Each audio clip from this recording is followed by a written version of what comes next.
Kami dari kelompok 6 beranggotakan 8 orang. Saya Muhammad Irfan. Saya Nalina Sari. Saya Raduni. Saya Wiwi Indriani. Saya Libni Udia Kando. Saya Aulia Wulandari. Saya Fitri Juliana. Saya Nadia Bumi Gunung. Kami ingin menjelaskan tentang hakikat bahasa. Selamat menyaksikan. Di sini saya ingin menjelaskan pengertian bahasa. Apa sih bahasa itu? Menurut ahli antropologi bernama William Hypilon, beliau mengatakan bahwa bahasa itu adalah sebuah sistem bunyi yang jika digabungkan menurut aturan akan menghasilkan sebuah arti yang dapat dipahami oleh semua orang yang menggunakan bahasa itu. Kelompok kami juga memiliki pengertian tersendiri tentang bahasa, yaitu bahasa adalah cara kita berbicara dan berkomunikasi satu sama lain. Ketika kita ingin mengatakan sesuatu kepada teman atau keluarga kita menggunakan kata-kata seperti halo, terima kasih, dan maaf. Semua kata-kata ini bersama-sama membentuk bahasa. Jadi bahasa itu adalah alat komunikasi antar individu yang disimbolkan dengan bunyi. Yang pastinya bunyi ini memiliki makna atau arti agar dapat dipahami satu sama lain. Selain itu, bahasa juga memiliki sifat arbitrer atau mana suka. Namun, walaupun bersifat mana suka, bahasa juga memiliki aturan-aturan tertentu. Selanjutnya mengenai ciri bahasa. Ciri bahasa yang pertama, bahasa itu adalah bunyi. Cara manusia mengekspresikan bahasa ialah dengan mengeluarkan bunyi melalui mulut sebagai alat untuk mengeluarkan bunyi tersebut. Bunyi yang keluar disebut sebagai bunyi bahasa, yaitu setiap satuan bunyi yang secara fonetis berbeda maknanya. Selanjutnya yang kedua, bahasa itu bermakna. Setiap susunan kata maupun kalimat yang keluar dari mulut manusia yang disebut sebagai bahasa itu memiliki arti atau makna yang dapat difahami. Selanjutnya yang ketiga, bahasa itu arbitrer. Arbitrer di sini artinya mana suka. Tidak ada aturan khusus dalam penamaan suatu benda dalam suatu bahasa. Contohnya seperti penamaan bola dalam bahasa Indonesia dan penamaan ball dalam bahasa Inggris. Selanjutnya yang keempat, yaitu bahasa itu konvensional. Konvensional di sini artinya adanya kesepakatan bersama mengenai penamaan benda dalam suatu bahasa. Contohnya seperti penamaan baju dalam bahasa Indonesia yang mana masyarakat Indonesia setuju bahwasanya itu dinamakan baju. Bahasa itu bersistem. Bahasa sebagai sistem merupakan suatu susunan kata membentuk sebuah kalimat yang bermakna. Artinya bahasa disusun secara tidak acak-acakan atau sembarangan. Bahasa adalah lambang. Bahasa adalah lambang-lambang yang berbentuk bunyi atau bunyi bahasa. Setiap lambang bahasa dapat melambangkan sesuatu yang nantinya disebut sebagai makna. Bahasa itu dinamis. Bahasa bersifat dinamis karena selalu mengikuti perkembangan zaman.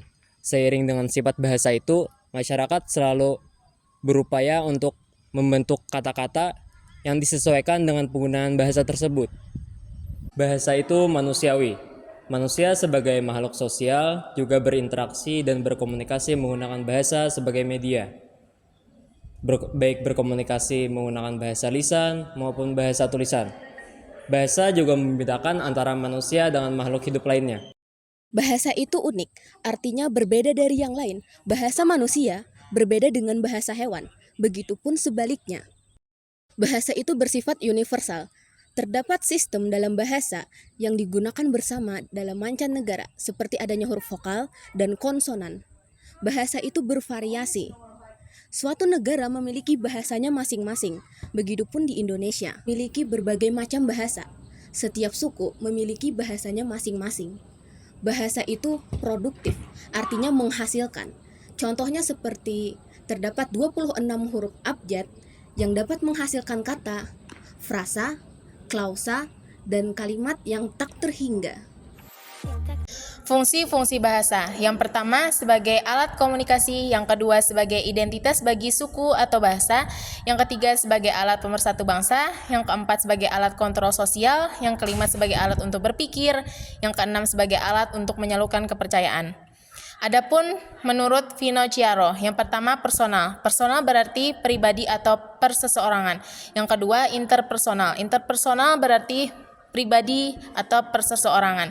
Yang ketiga direktif. Direktif ini berarti memberi petunjuk atau mengarahkan. Yang keempat ada referensial yang berarti makna di luar bahasa, objek atau gagasan.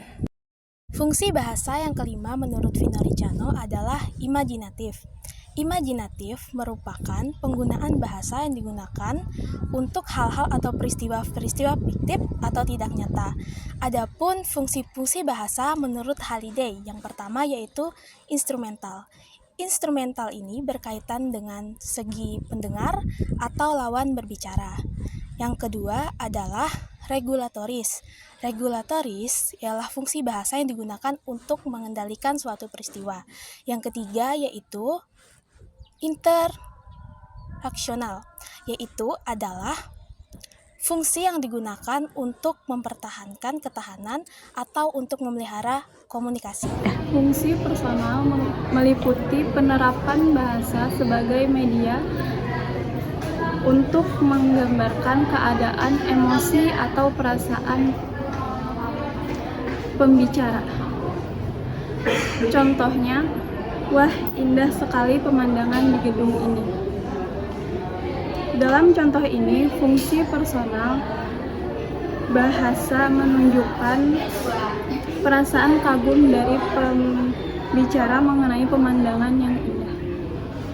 Fungsi heuristik adalah fungsi bahasa yang ditujukan untuk memperoleh pengetahuan dan mempelajari lingkungan sekitar. Contohnya, mengapa ibu bekerja merupakan contoh penggunaan fungsi heuristik bahasa untuk mendapatkan pengetahuan mengenai alasan mengapa ibu bekerja. Fungsi imajinatif. Yang dimaksud dengan fungsi imajinatif ialah penggunaan bahasa untuk menciptakan hal-hal atau peristiwa-peristiwa fiktif. Contohnya, semalam aku bermimpi bertemu naga, merupakan contoh penggunaan fungsi imajinatif bahasa di mana pembicara mengungkapkan pembawaan fiktif. Fungsi resensional ialah fungsi bahasa untuk menyampaikan fakta dan pengetahuan serta menyampaikan atau menjelaskan suatu peristiwa yang dapat dibuktikan kebenarannya. Contohnya, matahari terbit di timur.